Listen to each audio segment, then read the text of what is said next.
Je suis Mélodie. Je vis sur une île que l'on ne distingue même pas sur le globe, mais où certains se plaignent des distances. J'étais une adolescente écorchée, peu commune selon certains, look de garçon manqué et passionnée de musique.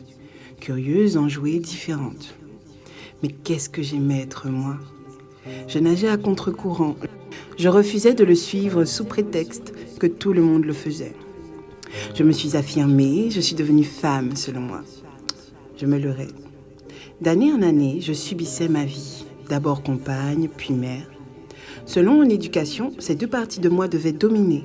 Alors, je me suis oubliée en cours de route. Je ne vivais que pour eux, tout en souffrant de n'être que figurante dans mon propre film. La mort de mon fils. Douleur horrible et insoutenable que j'ai tenté de surmonter tout en étant de nouveau enceinte 4 mois plus tard. On n'en guérit jamais, je pense. Célibataire et mère de 2 garçons, je devais tout recommencer. Mais je me reconstruisais une pièce après l'autre, souvent dans le désordre.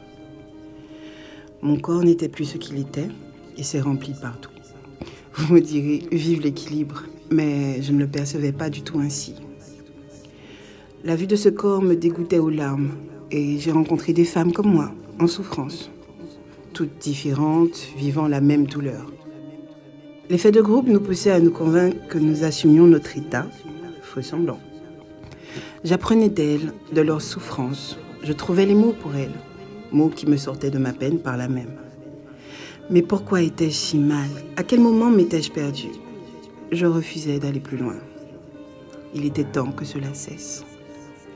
Créer, entreprendre, oser, s'imposer. J'en avais besoin.